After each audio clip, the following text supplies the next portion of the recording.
اما شوان انهجار دادگاه فدرالی یا عراقی لدیجی هرما کردستانی دیسه چندین بریاردان لسر و مجاره ام در باسی دابلین دبن پروفسور براندن اولری پسپوری دستوریش دابلین میوانی منه سلاف بوت پروفسور اولری دست پیکه ده خوازم بزانه بم کو دیتنه که گشتی هیا کو دادگاه فدرالی دستوری بن پیده که دوی چرچوه دجی بریاران وردگره وان بریارین داویل دجی هرما کردستانی تو چاوادن نرقینه.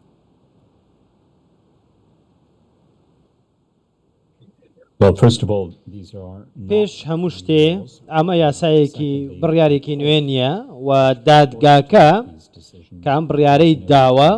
هیچ جۆرە بنەمایەکی دەستوری نییە بە گوێرەی مادەی 92 و بڕگەی 2 لە دەستوری عێراقدا کە بەشێکە لەو دەستورەی کە من خۆم لە نووسینەوەی بەشدار بووم دەبێ دادگایەکی باڵای دەستوری هەبێ بە گوێرەی یاسا کە لە ئەنجومەی نوێنەرانەوە دەربچێت کە بە دوو لە سەرسەی دەنگی ئەندامان بێت ئەم یاسایە دەرنەچووە بۆیە ئەم دادگایە کە ئەم بڕیارەی دەرکردووە دەستوری نییە واتە هیچ جۆرە یاسایەکی بنەمایەکی یاسایی نییە واتە ئەم بڕیارەی دادگا پابندبوونی پێوە نییە ئەمە یەک دووەم دادگای باڵا وەکەوەی کە باس کراوە ئەمە وەک باسم کرد کە ئەمە بە گوێرەی ئەم دەستورەی عێراق دروست نەکراوە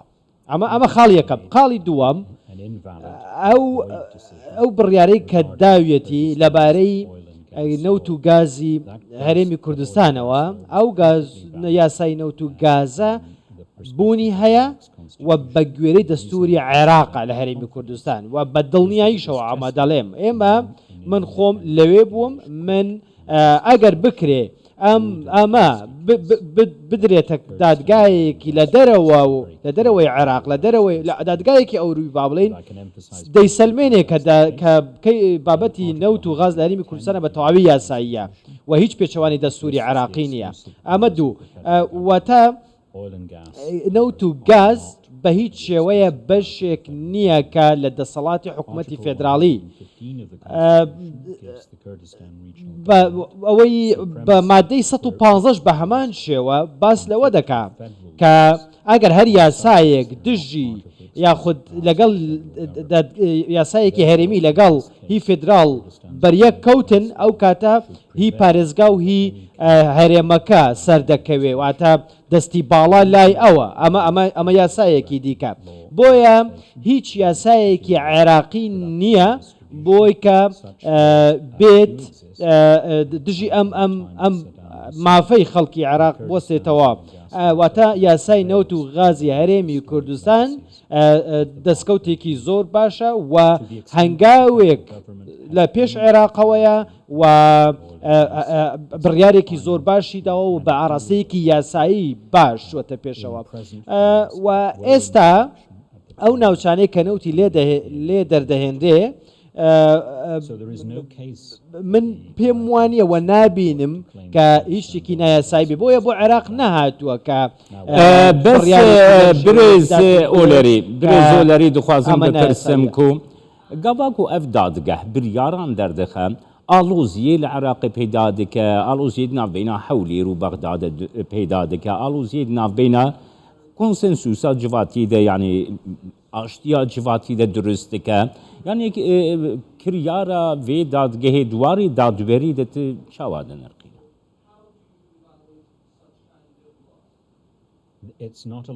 ئەمە یاسا نییە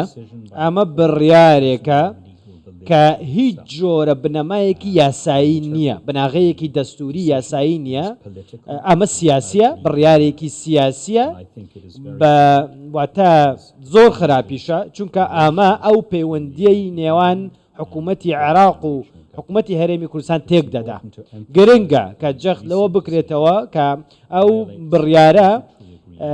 ڕێکەوتنی بودجە کە پێی گەیشت بوون لەگەڵ حکوومەتی هەرێمی کوردستان و حکوومەتی فێدراڵ تێکەدا و دادگایەکی باڵای عاقڵ بە هیچ شێوەیە ئەم بڕیارە نادا دووبارەی دەکەمەوە ئەمە دادگایەکی باڵای دەستوری یاسایی عێراق نییە کە بەڕاستی ئەمە زۆر لایەنگری پێوە دیارە و بە گوێرەی واتە دادگایەک نییە کە لە فێدراڵیەت تێبگا ئەسڵەن لە فێدراڵەتی عێراق تێبگاواتە تەواو سیاسیە و پێچەوانەی دەستورە یاسایی نییە و دەبێ حکوومەتی هەرێمی کوردستان بودجەی خۆی کە ئەگەر ڕاست دەکەن ئەو نەوتوغازی لە ناوچەکانی دیکە دەردەهێندێ با بڕیارێک بدا بڵێ حکوومەتی هەرێمی کوردستانیش خەڵکی کوردستانیش پشکی هەیە تێیدا وەکو عێراقیەک بزانم بڕیاری وا دەدا ئەنگۆ برێزۆلەری چارەسەری چییە یعنی مەسەلە وەکی سپۆرێکی پرۆفسۆر زانست دوێ واریدە چارەسەری چییە یعنی حکوومەتە هەرێما کوردستانی پێنگاوێکی چاوە باوێژێ هەمبەرێ بریارên vê dadgeha federal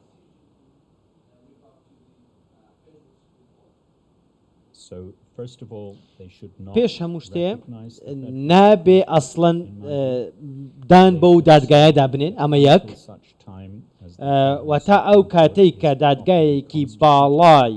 دەستوری پێکە هێندێ بە گوێرەی دەستور دەسەڵاتی هەرێمی کوردستان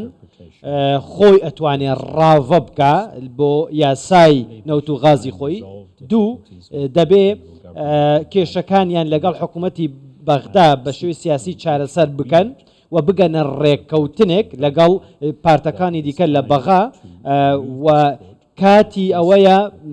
بگەنە ڕێککەوتنێک لەگەڵ پارتەکانی دیکە بۆی کە ئەم دادگایە لابن هەڵی وەشێنەوە بەڕاستی من ناڵێم حکوومەتی هەرێمی کوردستان کاری نادەستوری بکە من وام نەوتوە ناڵێم بەڵام دەبێ ئەم دادگایە لا ببرێ کە ئیهانە دەکا بە دەستوری عێراق ئەنگۆ ez wisa tê dikim birêzolerî ku ev dadgeh dadgehekî nedestûriye lê biryarên got derdixê alûziyan bo Iraqê durustke alûziyat nav civata Iraqê de jî durustke niha rêkeftinek navbêna hikûmeta herêma Kurdistanê û hikûmeta federal de heye ku ji bo pêkanîna dadgeheke destûrî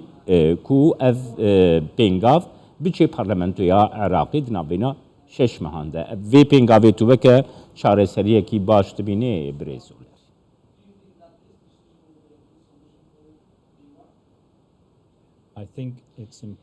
من پێم وایە گرنگە کە پەرلەمانی عێراق ئەوەی ئەو دەستورەی کە 2005 نووسرایە و پەسەند کرا جێبەجێ بکە کە سێ پرسیاری گرنگ هەیە یەکەمیان ئەوەیە